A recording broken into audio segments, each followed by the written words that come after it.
Olá, pessoal. Professor Carlos Wilker. Vamos começar mais uma aula de História. Quero cumprimentar a nossa intérprete, a Cirlândia. E hoje vamos para a segunda e última parte sobre a expansão econômica dos Estados Unidos. A gente vai continuar falando sobre a crise de 1999. Na outra aula, a gente falou sobre a quebra da Bolsa de Valores de Nova York, em 24 de outubro de 1929, uma quinta-feira, também conhecida como Quinta-feira Negra. Expliquei para vocês um pouco do desenvolvimento dos Estados Unidos, a partir tendo relação ali com a Primeira Guerra Mundial, e hoje vamos dar continuidade a este assunto. Vamos começar falando sobre os efeitos da crise de 1929. O primeiro efeito a gente pode destacar aqui na questão do antiliberalismo. Houve uma falência do Estado liberal e um retorno ao intervencionismo estatal. O que é o Estado liberal? Basicamente, a ideia, é a prática, que o Estado não intervém na economia. Que a economia, segundo defendem os liberais, e aqui eu não estou dizendo que concordam e discordam, eles defendem que o mercado pode se autorregular por si próprio. O Adam Smith, escritor de uma obra famosíssima chamada A Riqueza das Nações, depois de uma obra chamada A Mão Invisível, ele vai dizer que o mercado não precisa da intervenção do Estado. O mercado, por si só, ele se autorregula, ele tem leis próprias. E aí, a partir da crise de 29, vai surgir um antiliberalismo, porque muitos vão ver a crise de 29 como uma demonstração de uma falha, de uma insuficiência desse Estado liberal. E aí vai haver um retorno ao intervencionismo estatal, ou seja, o Estado deveria voltar a interferir na economia. Uma segunda característica é o nazifascismo. A partir dessa crise de 1929, não só por ela, lógico, vai haver uma ascensão, ou seja, um surgimento do fascismo, por exemplo, na Itália, Alemanha, Espanha, Portugal, né? Uma condenação da democracia e do liberalismo como tendo sido responsáveis pela crise. Vamos apontar, olha só, né? Essa crise aí é consequência da democracia, do liberalismo, né? Portanto, são falhos. Então, para muitos, isso seria uma prova de que esses dois sistemas, essas duas ideias ou teorias, seriam as culpadas por essa crise. Na América Latina, vai haver uma ruptura definitiva do modelo agroexportador e vai haver uma adoção do modelo urbano-industrial, ou seja, a industrialização por substituição de importações. Ao invés de importações, você passa a industrializar no próprio país. Então, esses são alguns efeitos da crise de 1929. A Grande Depressão, 1929 1933. A Grande Depressão é o momento imediatamente posterior à quebra da Bolsa de Valores em Nova York, no dia 24 de outubro de 1929. Seu pior momento ocorreu entre 1929 e 1933.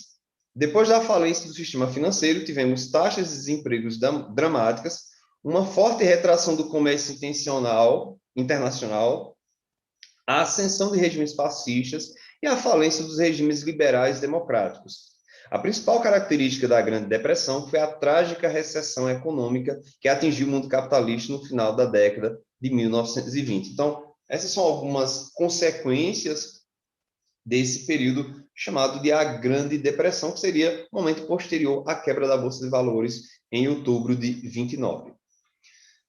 Mais consequências, algumas eu já citei anteriormente, mas a gente vai detalhar isso um pouco mais. Um desemprego assombroso, o desemprego na Inglaterra chega a 23%, 23% na Inglaterra, 27% nos Estados Unidos, 29% na Áustria, 31% na Noruega, 32% na Dinamarca e 44% na Alemanha. Para vocês terem uma ideia, em 2020 a taxa de desemprego no Brasil chegou a 12%, que é um nível já muito elevado. Imaginem 44% da população desempregada. Isto é um número assombroso. Em relação aos Estados Unidos, suas importações caíram 70% entre 1929 e 1932. Isso agravou a crise, porque já no final da Primeira Guerra Mundial, os Estados Unidos eram uma economia internacionalmente dominante. A questão dos fascismos, que eu já citei. Os portões da Segunda Guerra Mundial foram abertos em 1931. E aí temos o Japão em 1931, a Alemanha em 1933, vitórias de regimes nacionalistas, belicosos e agressivos. Ou seja, se cria um terreno fértil para a ascensão desses regimes fascistas. E eles tinham um argumento, eles tinham uma desculpa. Olha só o que é que a democracia e o que é que o Estado liberal, olha só em que situação eles nos colocaram. Então, eles têm um argumento, uma acusação, né? E aqui temos o Franklin Delano Roosevelt, né? Que na época era o presidente dos Estados Unidos, né? For a New Deal, né? Para um novo ideal. E vamos entender o que foi o New Deal.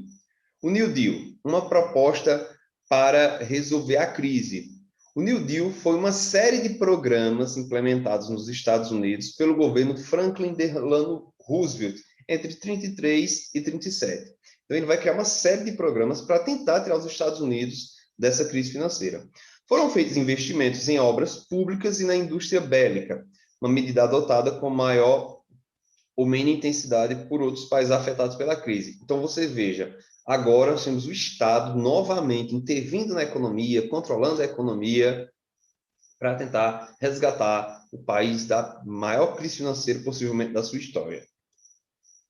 Algumas coisas que esse programa fez: concessão de empréstimos aos fazendeiros arruinados, houve um controle da produção, lembram da superprodução que a gente viu na primeira aula?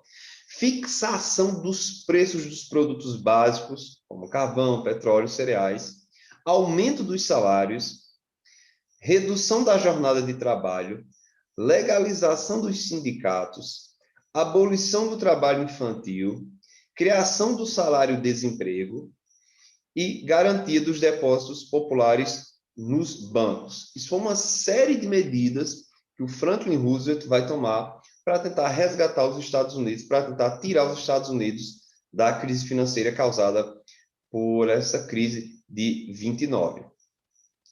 E aqui nós temos uma teoria econômica que vai ser defendida, que é chamada de keynesianismo, que faz referência a um pensador inglês que a gente vai conhecer em instantes. O keynesianismo também ficou conhecido como estado de bem-estar social.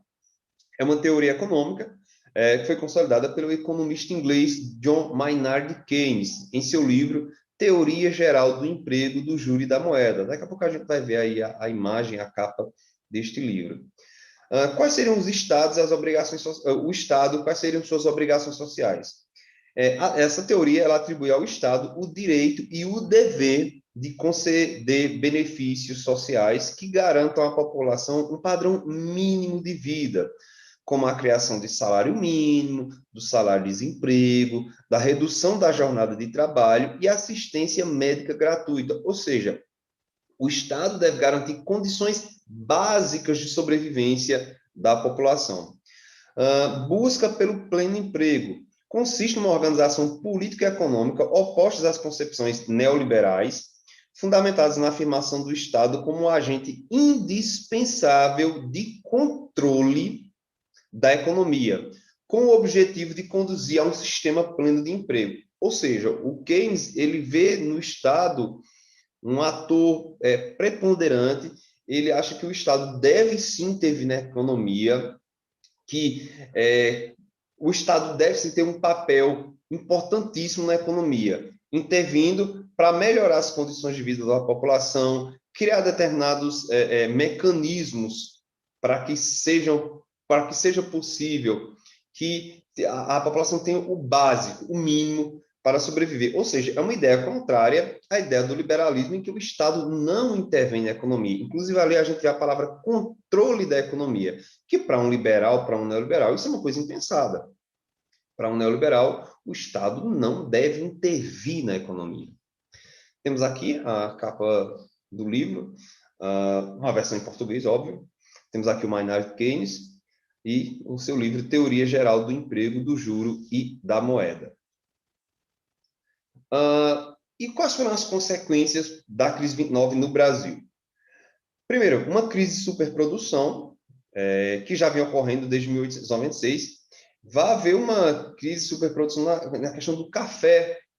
Vai sobrar café, e aí alguns cafeicultores vão queimar toneladas de café, porque já expliquei para vocês, quando você tem um produto, a quantidade é elevada e a busca não é tão elevada quanto a demanda, quanto a oferta, então o preço tende a baixar. Então, o que você faz? Você destrói o café, isso mesmo, você destrói o café, porque aí a oferta e a procura ficam ali em pé de igualdade, e aí você tem uma elevação nos preços, porque se tem café sobrando, a tendência dos preços é baixarem. Então, eles destroem toneladas de café. Na questão da agricultura e exportação, total dependência do mercado externo, ou seja, vai refletir no Brasil.